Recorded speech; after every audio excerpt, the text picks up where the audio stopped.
Alright everybody, welcome back to the Skyway Classics.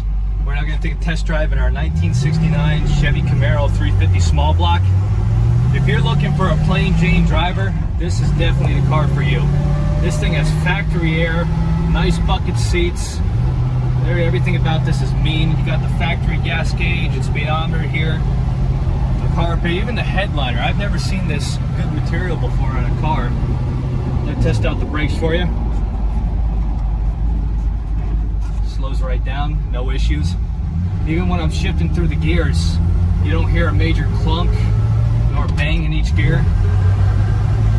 Smooths right through.